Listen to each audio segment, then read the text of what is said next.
Okay, so let's proceed to problem letter B. On January 1, 2020, Papi and Mamshi formed a joint operation to produce candles of different variant. They agreed to share equally on all matters relating to the operation.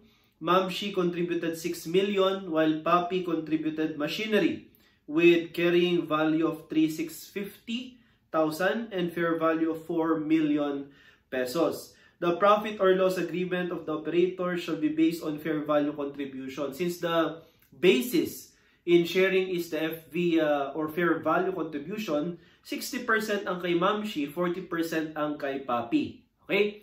Now, let us provide the journal entry, no? In the book of Mamshi, okay? So nag-contribute siya ng cash amounting to 6 million. Okay? So you have 6 million and 60% ang kanyang share, proportionate share. So magde-debit ngayon siya ng cash dash JO, 60% of 6 million is 3,600,000. Okay? Ngayon, si Papi, 40% naman ang kanyang proportionate share. Nag-contribute naman siya ng equipment which is carried, no? At carrying value or book value if the problem is silent. Unless, no, sabihin sa problem na yung equipment is at fair value, okay? Carrying value gagamitin natin. Pero pag in-specify na fair value, kagaya sa problem letter B, okay? Number 1, if Papi carries the equipment at fair value, which of the following is true? So kung fair value pala class, i-credit mo ang equipment na kinontribute mo, Papi, at 4 million. Okay?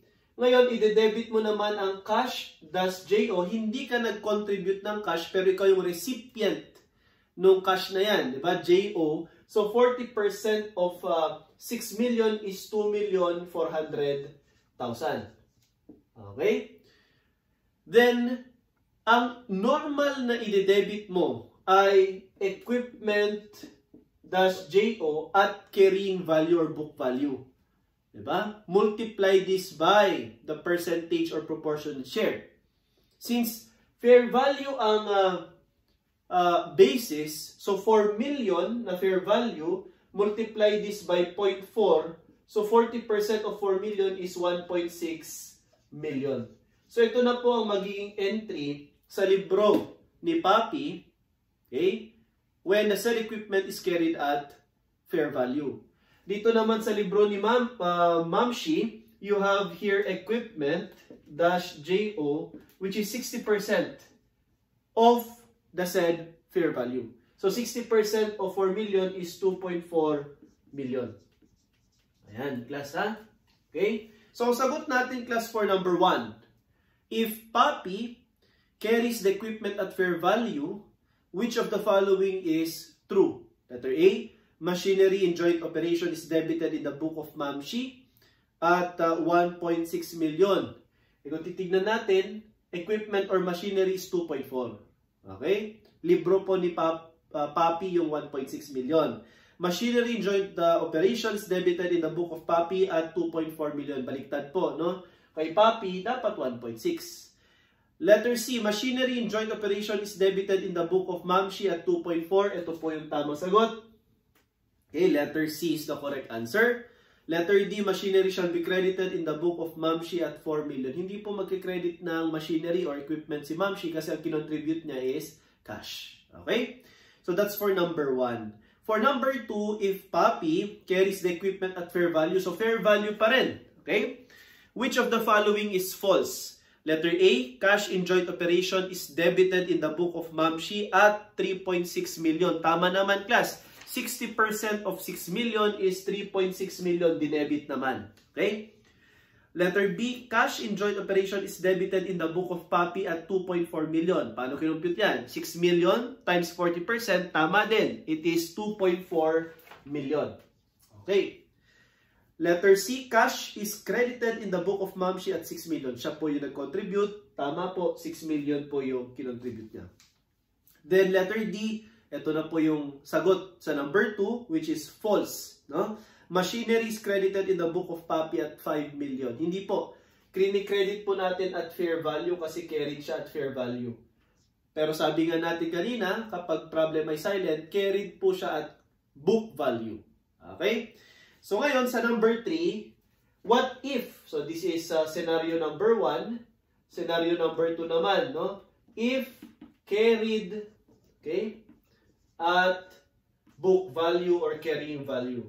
So kapag ganyan class, no? Ang carrying value kasi natin sa equipment or machinery is 3,650,000. So your entry now sa book ni Papi is debit cash dash JO. That's 40% of 6 million, 2.4 million pa rin. Okay? So 40%. Dito naman class, equipment or machinery just dash JO. This is now equivalent to 40% of the carrying value. And the carrying value is 3,650,000. So this is carrying value. So ganito po siya kinompute. 40% of 3,650, this is equivalent to 1,460,000. And i-credit mo ngayon yung equipment. Ikaw po yung contributor, Papi. And i-credit mo siya at carrying value na 3,650,000. So, hindi po yan balance, no? 2.4 million plus 1,460. This is equivalent to 3,860,000. Then, mag-credit ka ng gain on sale of the said equipment amounting to 210,000. Ito po ang entry sa libro ni Papi. Pero ang entry mo naman, okay, burahin ko to class ha, kung paano kinompute yung equipment plus JO, it is simply 40% of the carrying value na 3,650. Sa libro naman ni Mamshi, magde-debit ka ng cash dash JO. This is 60% of what you contributed na cash na 6 million. Okay, Mamshi. So you have here 6 million. 60% is 3.6 million. Ngayon, yung equipment dash JO, class take note of this. No? Kung ikaw ang contributor, carrying value. Kung ikaw ang recipient, hindi kayo nag-contribute, equipment ang pinag-usapan natin, at fair value. Okay? So, 4 million naman. Paano ko i-compute ito? 4 million, multiply this by 60%. That's the proportionate share. So, ibig sabihin, 2.4 million pa rin po ang equipment-JO ni Mamshi. Pero dito, okay, paano kinumpute yung equipment-JO naman ni Papi? It is 3,650,000 multiply this by 40%. Ibig sabihin class, kung ikaw ang contributor ng equipment, machinery, or PPE, contributor, letter C. Contributor, letter C, carrying value. Okay? Kung ikaw ang recipient, okay, ikaw ang receiver, fair value. Okay? Then multiply it by the proportionate share. So, sagot natin class. For number 3, if Papi carries the equipment at carrying value, which of the following is true? Is it A? Gain on sale is credited in the book of Mamshi. Wala kang credit na gain on sale na equipment kasi hindi ikaw Mamshi ang nag-contribute na equipment. Is it letter B? Gain on sale is credited in the book of Papi. Tama, nag-credit tayo ng gain on sale sa libro ni Papi at ang tanong magkano? It is 210,000. So this is the correct answer. Ito po yung ating gain on sale, 210,000. Letter C, mali. Machinery is credited in the book of Papi at 4 million. Ang credit natin na machinery or equipment is 3,650,000. Hindi po 4 million because it is carried at book value or carrying value. And letter D, mali din po ito. Machinery is credited in the book of Mamshi. Wala kang credit na machinery sa book ni Mamshi. Cash yung kinontribute mo. Okay? So that is for problem letter B. Okay, now, let's proceed to problem letter C. In January 1, 2020, MRT and LRT Corporation jointly purchased a bullet train. Sana may ganyan sa Pilipinas, no? Bullet train. Okay? For how much? 5 million. So, hati sila, no? Tig 2.5 million sila. The contractual arrangement to operate such public transport is for 10 years, which is expected life of the said bullet train. There is residual value of 500,000 after such expectancy. So, dito po sa cost, no? Minus salvage value, i-divide mo sa remaining useful life. Ito yung depreciation, no? Straight line method tayo. So you have your 5 million minus 500,000. Divide this by 10 years. So again, meron tayong depreciation equivalent to 450,000 per year. Okay, 450,000 per year. Now, during 2020, the operators incurred maintenance cost paid to Busan Corp amounting to 250,000. So yung 250 total expense naman yan. So this is maintenance cost yun, no? This is depreciation. Ito naman ay maintenance expense amounting to 250,000. So itong mga ito, deductible yan sa pag-compute ng net income ng operations, no? Joint operations. Now, the revenue earned for the year as reported by the management of the joint operation amounted to 1 million. So, ganito lang class, no? Sabi natin kapag joint operation, proportionate conso ang treatment natin or method natin. Ibig sabihin, kailangan mo ng percentage. So, dito, si MRT at LRT 50-50 sila. So, pwedeng gawin mo, kapag kino-compute kung magkano share, edi compute mo muna yung total. Tsaka mo hatiin based on the percentage. Parang partnership, no? Revenue is 1 million. Okay? And then we have expenses, maintenance expense, and depreciation expense. Okay? Amounting to 250,000 and 450,000. So this is equivalent to 700,000, no? And your net profit is equivalent to 300,000. Pero ito total. Okay? Kaya kung ang tanong, how much is the share of LRT Corporation in the net income of the operation? Then multiply this net profit by the percentage share, which is 50%. So yung 50% ng 300,000, we have here share in net profit or net income amounting to 150,000. Ito po ang sagot natin, okay, for this particular problem. So letter A ang tamang sagot. Okay? So ganyan po class, no, ang pag-solve ng share sa net income. Pero ang tanong, ano yung mga entries na kailangan natin consider dito? So unang-una sa lahat class ay nag-contribute ka ng cash. Kung ikaw, say for example si LRT. So si LRT, okay, meron po siyang contribute na cash. So, credit siya ng cash amounting to 2,500,000. Okay? And meron siyang debit cash in JO na 2,500,000. Okay?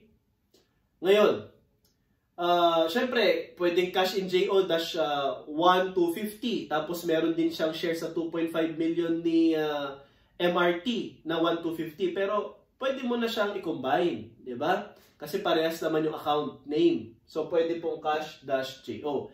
Ngayon, nung bumili ka ng equipment, bumili sila, equipment in JO, equivalent to 5 million, portion yan sa kanya. So, 2.5 million ulit ito. And meron kang credit cash in JO, 2,500,000. So, ginamit po yung na-contribute na pera. Okay? Now, yung operating expense, hati lang din. Okay, 50%. So, itong maintenance expense at saka yung tinatawag nating depreciation expense, 50%. Okay? So, kung i-entryhan mo naman ito, you have here OPEX amounting to 125,000. This is 50% of 250. Okay? And then credit cash. Okay, 125,000. What else? Then you have depreciation expense, okay, 225, kalahati ulit ng 450. And then you have accumulated depreciation for 225. And then last would be debit cash for 50% ng 1 million. So you have here debit cash, 500,000. and credit sales revenue amounting to 500,000. So, ibig sabihin, class, hinati mo. Okay? Nire-record mo yung sarili mong share, proportionate share mo doon sa operation. Hindi mo pinapakialaman yung share ng iba. Ayan. So, that is for problem letter C. So, ngayon, class, how about if, okay, partnership in nature yung problem? Okay? Ano yung accounting treatment natin dyan? So, dito, class, i-introduce ko yung concept ng MPSE, MPSU. Okay? Computation ng net income. Okay? So, ito yung T-account, no?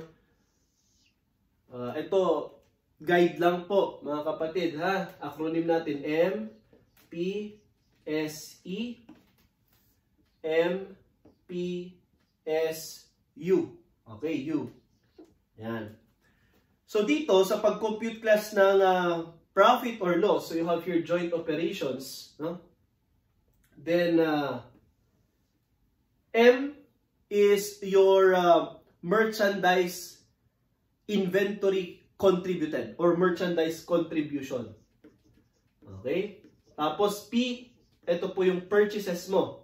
Okay? Purchases, nandyan na rin ang freight in. Okay? Yung S naman dito, you have here sales, returns, allowance, and discount. Yan. And then yung E, we have here expenses. Yan. Dito naman, we have merchandise withdrawal. Meron kasi kinontribute, hindi pa nabebenta lahat, okay, at wala pang hatian, withdraw na niya. Pwede pong tanggalin yan. Okay? And then P, purchase, returns, allowance, and discount. Okay? And then we have S, sales and other income. Okay, so you have here sales and other income. And then you have here U, unsold merchandise. Ito po yung ending, no? Pinaka-ending inventory natin. Yan. So, kapag ang balance natin ay nasa credit, alam nyo na yan, class, credit balance, we have here net income. Pero kapag ang balance natin ay nasa debit, you have here net loss. So, step 1, kapag ganito partnership in nature, compute for the net income or net loss. No? Tapos, step 2, ang gawin mo ay i-share mo. Okay? Share the net income or net loss depending on the percentage agreement. Okay? Kaya partnership in nature. And then number 3, step 3, ang gawin mo na dyan, class, old treatment. Okay? Discuss natin later. Old treatment, lahat ng kinontribute mo, i-account mo. Okay? So, kung ikaw si company A, lahat ng investment mo, lahat ng contributions mo, added yan dun sa kukolektahin mo. Okay? Plus the share in the net income or minus the share in the net loss. Ganon din kay company B, company C, etc. Okay? So, ibig sabihin, kanya-kanyang account. So, sa old treatment, kanya-kanya ang pag-account. Meaning, okay, pwedeng magkakaiba po ang na-invest. So, pwedeng mas mataas kay company A, mas mababa kay company B. Okay? Pero kapag new treatment, ibang usapan na yan. Ibig sabihin, kinontribute nyo sa operations na mismo yan. Depende na po kung ano ang sharing agreement ninyo. Hindi nyo i-account kanya-kanya. I-total nyo lahat, tsaka nyo paghati-hatian depending on the agreement. So, kung nag-contribute si A ng konti lang, pero ang kanyang sharing agreement ay equal, makikihati siya doon sa natitira or doon sa tinatawag nating asset ng operations na yan. Okay? So, dito, account. Yan. 3 steps, class, no? Old treatment, new treatment. Sa old treatment, isummarize natin kanya-kanya. Sa new treatment naman, based on the sharing agreement. Okay? So, MPSE, MPSU. Tapos, yung pag-account ng sariling investment, okay, I will introduce later another key account that will guide you in computing this kind of problem. So, let me illustrate, okay, by solving problem letter D. AABBZZ agreed to form a joint operation. Profit or loss of joint operation shall be divided equally. Okay, so BB is appointed as manager. The following were transactions during the year. So equal distribution, so 1/3, 1/3, 1/3. Inventory costing 2,000 was sent by AA to BB. So sino nag-contribute? Si AA. Okay? Freight paid by AA on the inventory sent to BB amounted to 100 pesos. Okay? Cash of 4,000 was sent by ZZ to BB. Sino nag-contribute? Si Double Z. Okay? To be used to purchase additional inventory. So pang-purchase po yan. Pero cash pa lang siya. Hindi pa siya naging additional na purchases.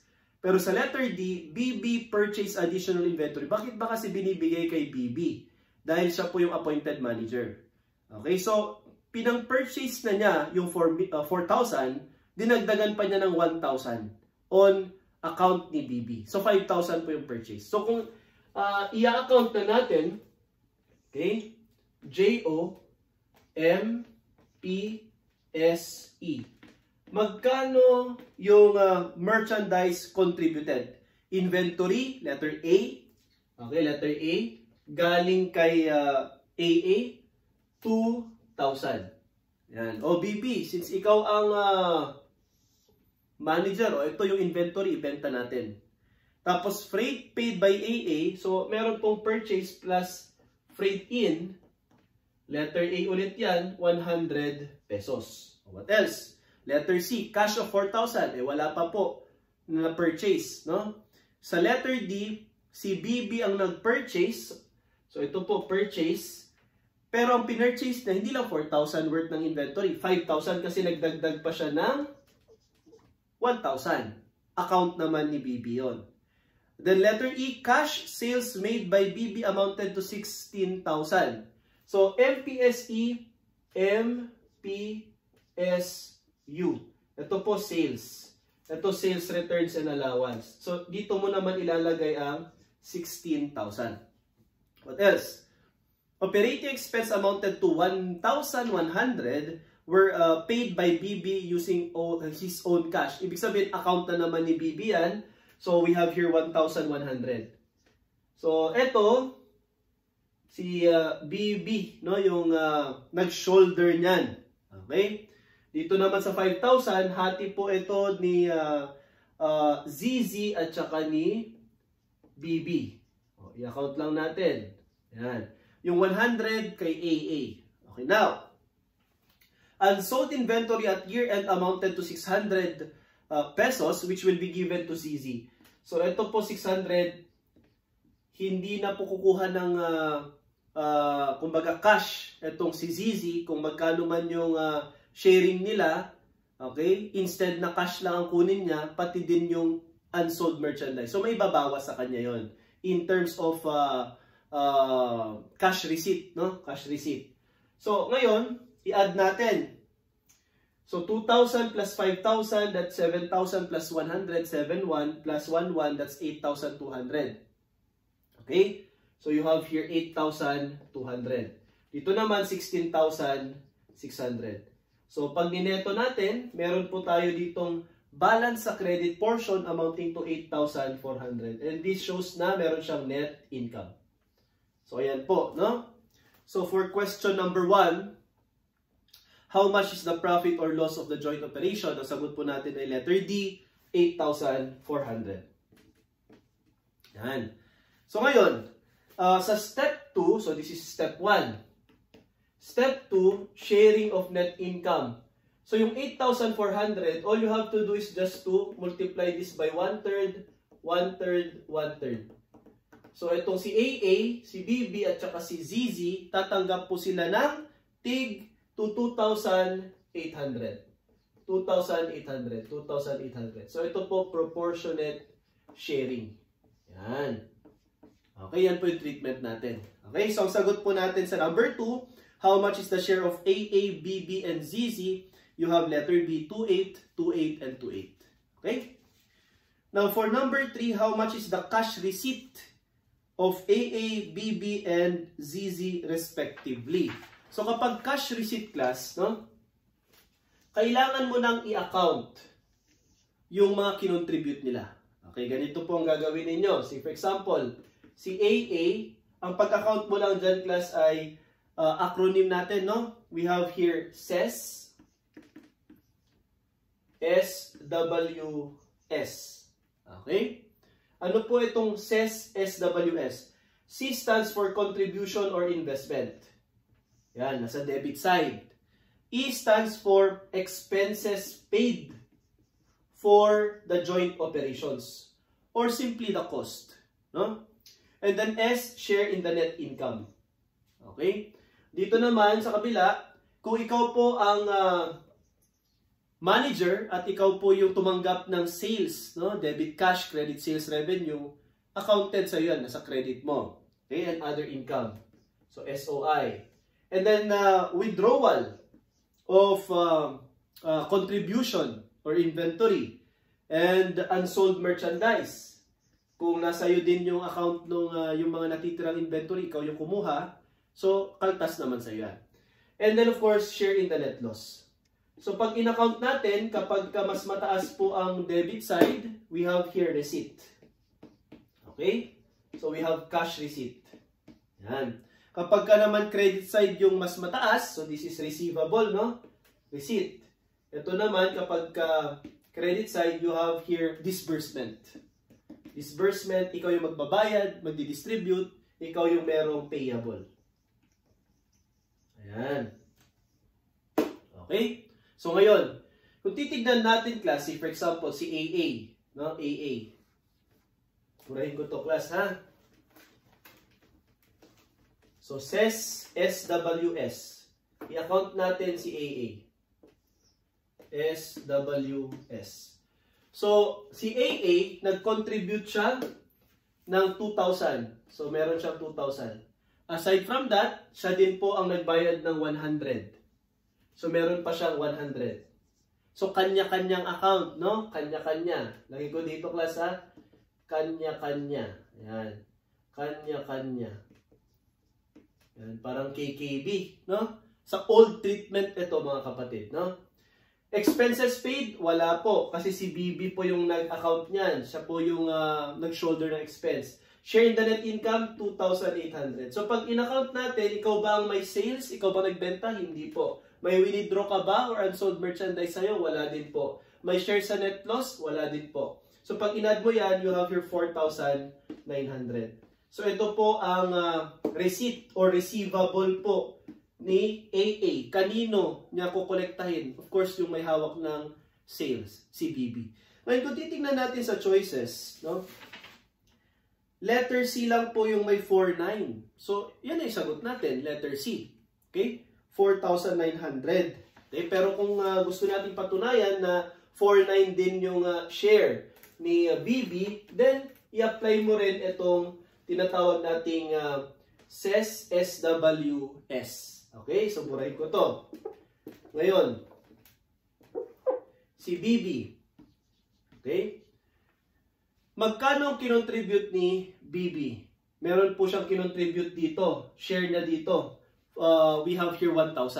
Kasi ito si ZZ, 4,000 siya dyan. Dito naman, 1,000. Okay? So, meron siyang kinontribute, tinang purchase, 1,000. What else? Si BB ang nagbayad ng tinatawag nating expense on account. Okay, for you have joint operations, you have 1,100. Okay, at meron din siyang share in the net income. We have here 2,800. Ayan. So, pag in-add natin ito, meron din siyang 4,900. Okay, 4,900. So, ang receivable niya sa joint operation, 4,900. However, class, kung titignan natin, meron pong sales sa kanya. 16,000. Okay? Tapos, itong 16,000 na ito, yan po yung i-distribute mo sa mga operators. So, 4,900, then i-deduct mo itong 16,000. So, you have here 16,000. Ibig sabihin, meron pa dapat siyang payable. I-distribute niya sa dalawa. Itong si AA tatanggap ng 4,900. Galing sa kanya. Siya naman, tumanggap na siya ng 4,900. Kaya ang i-distribute na lang niya, class, ay equivalent to 11,100. Diba? So, tumanggap pa rin si BB ng 4.9. This is the reason why ang sagot po natin dito sa number 1, number 3 is letter C. 4.9 at saka 4.9 pa rin. Receipt, tumanggap pa rin si BB ng 4.9. Though meron siyang payable, itong 11,100, ibibigay niya ito kay AA. Yung 4,900 ni AA. Ayan. At yung natitira mga kapatid na magkano ito? 5,200. No? Is it 5,200 or 6,200? 6,200, I should say. Ay mapupunta naman kay ZZ. Okay? 6,200. Ngayon, itry nating i-account kung 6,200 nga yung papunta kay ZZ. So, burahin ko naman ito. Okay, kanya-kanyang account sila sa kinontribute. Ikaw naman, ZZ. Magkano ang kinontribute mo? Meron ka bang kinontribute? Meron, sabi ni ZZ. Okay? I contributed 4,000 pesos. Ito yon para pambili ng inventory. So, 4,000 inventory. Okay, what else? Okay, sabi ni ZZ, wala akong binayarang expense for the joint operation, pero may share ako sa net income na 2,800. O di ibig sabihin, dapat meron kang 6,800. Eh bakit naman 6,200 ang receivable mo mula kay BB? Kasi si BB yung merong sales na sa kanya yung pera. Dahil, sabi ni ZZ, itong 6,800 na ito, yung unsold merchandise na 600, ako na yung kukuha. Okay? Type ko yung mga inventory na tira. So, ako na yung kukuha. So, ibig sabihin, ang neto ko is 6,200. So, ito po ay receipt naman ni ZZ. So, pag inad mo class, 4,900 plus 4,900 plus 6,200, okay? This is equivalent to how much? Yan. So, 4,900 plus 4,900, that is equivalent to 10,800. Tama ba? Or 9,800, I should say. And then you have here 6,200. That is equivalent to, magkano yun? 4,900 plus 4,900 plus 6,200, 15,000. Tama ba? So you have here, sorry, 16,000, I should say. 9,800 plus 6,200, that's 16,000. Eksakto po dun sa sales na nakolekta nitong si BB. Okay? So, this is the old treatment. Yan, old treatment po yan, ha? Okay? Hindi sila pare-parehas ng, okay, tatanggapin. Okay? Kasi magkakaiba sila ng kanya-kanyang kinontribute. Yan po yung old treatment natin. Okay? Ngayon, let's proceed to the new treatment. Ayan, ha? Dalawa po ang diskarte dito sa partnership in nature. MPSE, MPSU, SES, SWS, old treatment po yan. Okay, ngayon. Dito sa new treatment, okay, parehas pa rin class na 8,400, okay, ang ating net income. Ito pa rin, 8,400, okay? At parehas pa rin ng share sa net income, pag dinivide mo to sa 3, ay 2,800. Ayan. Kaso nga lang class ganito, no? Etong si AA, si BB, at si ZZ, yung mga kinontribute nila, ikaw AA nag-contribute ka ng 2,000 at 100, ikaw BB nag-contribute ka ng 1,000 at 1,100 sa expense, okay? Ikaw nag-shoulder niyan. Ikaw ZZ nag-contribute ka ng 4,000 para sa inventory. Lahat ng mga kinontribute nyo ay on account na ni operations, JO. Okay? So, pag inad mo lahat yan, ito, 8,200 yan eh. Diba? Itong 8,200, hindi na kanya-kanya, okay, sa pag-account kasi nga new treatment na tayo. Ang magiging basis na natin sa new treatment is the proportionate sharing. So, percentage. Diba? So, ibig sabihin, class, itong 8,200, i-divide mo na to ng 3 or i-multiply mo ng 1/3 para ma-compute mo yung yan. accounted kay AA, BB, at saka kay ZZ. Parang dito. Diba? So, ibig sabihin, 8 to divide this by 3 or times 1/3, this is 2,733. 2,733 na balewala yung kanya-kanyang investment nila na magkakaiba. Diba? Kasi ang nag-matter or naging basis ay yung tinatawag nating proportionate sharing. 1/3, 1/3, 1/3. Yan. Tsaka mo dagdagan ng share in the net income na 2,800, 2,800, and 2,800. So, pag inad natin ito, class, no? 2,7 plus 2,8, we have here 5,533, 5,533, 5,533. Hindi na po siya 49,4962. Nagkaiba na po. Okay? However, ang tanong kasi dito, how much cash receipt or payment of AA, BB, ZZ respectively under the new treatment? So, ngayon, tanggalin mo rin yung unsold merchandise kasi cash po yung pinag-usapan eh. So, tanggalin mo yung 600, kaya si AA, 5,533, si BB, 5,533, at si ZZ ay 4,933. This will now be our answer under the new treatment. Okay? So, our answer is letter D, 5,532, 5,532, at 4,933. Okay? So, ganyan po. At ito po ang discussion natin with regard to joint operation. We discussed the old treatment and the new treatment as well as the journal entry approach. Okay? So, for our next part ng joint arrangement, we will be discussing joint venture.